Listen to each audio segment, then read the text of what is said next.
कन्नौज से बड़ी खबर। अवैध 3 मंजिला स्कूल भवन पर भाकियों का ज्ञापन। बच्चों की सुरक्षा को लेकर जांच व ध्वस्तीकरण की मांग। गुरसाहिबगंज कन्नौज। भारतीय किसान यूनियन महात्मा टिकैत ने शुक्रवार को उपजिलाधिकारी छिबरामऊ को 2 अलग-अलग ज्ञापन सौंपकर नगर क्षेत्र की गंभीर जन समस्याओं को प्रशासन के संज्ञान में लाया।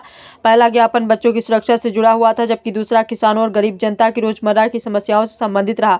पहले ज्ञापन में भाकियों ने नगरपालिका परिषद गुरसाहिबगंज क्षेत्र अंतर्गत रामगंज स्थित आकाश एजुकेशन सेंटर के विद्यालय भवन को लेकर गंभीर आपत्ति दर्ज कराई। संगठन का आरोप है कि विद्यालय का संचालन एक अत्यंत असुरक्षित और नियमविरुद्ध भवन में किया जा रहा है, जहां लगभग 1100 नाबालिग बच्चे पढ़ते हैं। भाकियों के अनुसार विद्यालय भवन का निर्माण बिना स्वीकृत मानक नक्शा, बिना CLU धारा 143, बिना NOC तथा बिना नेशनल बिल्डिंग कोड NBC के प्रमाण पत्र के लिए किया गया है। आरोप है कि भवन के चारों ओर अवैध रूप से अंडरग्राउंड तहखाना बनाकर उसके ऊपर 3 मंजिला इमारत खड़ी कर दी गई है, जो अग्नि सुरक्षा, आपदा प्रबंधन और भवन निर्माण नियमों का खुला उल्लंघन है। संगठन का कहना है कि घटिया निर्माण सामग्री और अवैज्ञानिक संरचना के कारण यह भवन किसी भी समय हादसे का कारण बन सकता है। भाकियों ने इसे संविधान के अनुच्छेद 11 तथा 21 तथा बाल अधिकारों का उल्लंघन बताते हुए मामले की निष्पक्ष जांच की मांग की है। अब तक इतने वर्षों से बिना वैध स्वीकृत के विद्यालय संचालन पर संबंधित विभागों द्वारा कार्रवाई क्यों नहीं की गई। यूनियन ने मांग की है कि विद्यालय भवन की तत्काल स्वतंत्र जांच कराई जाए, अवैध निर्माण को ध्वस्त कराया जाए, विद्यालय की मान्यता निरस्त की जाए, बच्चों की सुरक्षा को देखते हुए विद्यालय संचालन पर रोक लगाई जाए तथा दोषी प्रबंधन और जिम्मेदार अधिकारियों के खिलाफ कठोर कार्रवाई हो। दूसरे ज्ञापन में किसानों और गरीब जनता की समस्याओं को प्रमुखता से उठाया गया। इसमें खाद विक्रेताओं द्वारा कम वजन की खाद देने और मनमाने दाम वसूले जाने, स्मार्ट मीटर लगाने के बाद बढ़ते बिजली बिलों, प्राकृतिक आपदाओं से नष्ट फसलों का मुआवजा समय पर न मिलने, गरीब परिवारों के निवास एवं जन्म प्रमाण पत्र बनने में हो रही देरी तथा कोल्ड स्टोरेज में तय दर से अधिक किराया वसूले जाने जैसे मुद्दे शामिल रहे। भारतीय किसान यूनियन ने प्रशासन से सभी मामलों में शीघ्र जांच कर दोषियों के खिलाफ कड़ी कार्रवाई की मांग की है। संगठन ने चेतावनी दी है कि यदि समय रहते उचित कार्रवाई नहीं हुई तो वह उच्च न्यायालय और राज्य मानवाधिकार आयोग का रुख करेगा।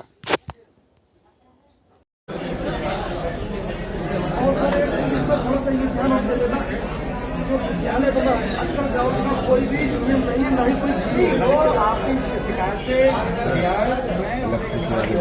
हम लोग पढ़ाई बंद होगी, इसका मानक बंद कराएगा ना कि कभी लॉक कर दिया गया था, इसमें पढ़ाई नहीं होगी, नहीं तो बच्चों का विद्यालय चला सही बताएगा, चला तो मैं डाल दूंगा। और मानक अगर विद्यालय चलते समय में बता दीजिए, ठीक वो हम लोगों को प्रूफ दे देंगे।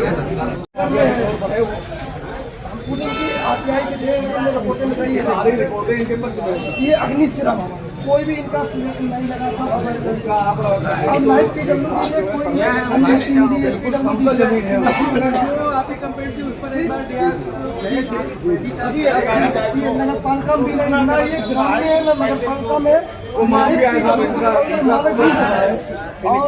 इनकी जो मक्कालीन फसल बोई थी उसने क्या करा कि आपने भी तो उसके बिल्कुल न्यू तो सभी लोगों को न्यू नहीं, न्यू वो पटवा दिया कि नहीं पटवा दिया, वो है बिल्कुल बच्चों का जब सब मिलती है गरीब अरे एक मिनट करिए। आज SDM साहब के पास आए थे। एक समस्या है आकाश एजुकेशन स्कूल जो अंडरग्राउंड में 3 मंजिल इमारत पर संचालित है। मैंने SDM साहब को अवगत कराया है कि आपके द्वारा CUB प्रमाण पत्र नहीं दिया गया है, न ही शिक्षा विभाग से NBC कोड इन्हें प्राप्त हुआ है। नगर पालिका ने इनको अपनी सीमा से बाहर कर दिया है। जिला पंचायत से भी इनका कोई भी नक्शा, मानचित्र और फिटनेस पास नहीं है, ना ही PWD से इन्हें कोई NOC प्राप्त हुई है कि जो बिल्डिंग की अनुमति होती है। और तमाम ऐसे जो मैंने RTI के जरिए, रजिस्ट्री के जरिए, प्रार्थना पत्र मुख्यमंत्री IRS के जरिए मैंने रिपोर्ट निकाली है, जो मानक विहीन इंटर कॉलेज आकाश एजुकेशन सेंटर चल रहा है, क्योंकि इनकी फीस रसीदें तमाम मानकों में नगर से ये संचालित है। आकाश एजुकेशन सेंटर गुरसाहिबगंज जनपद कन्नौज के नाम से, मगर जब मैंने RTI के जरिए जाना है, ये ना ही नगर में है, ना ही ग्राम पंचायत में है, ना ही पीडब्ल्यूडी से कोई एनओसी मिली है, ना ही इनके पास कोई मानक रूप विद्यालय है, ना ही इनके पास निकास 2 दरवाजे हैं जिससे बच्चा जाए या फायर ब्रिगेड की गाड़ी अंदर जाके दूसरे गेट से निकल सके।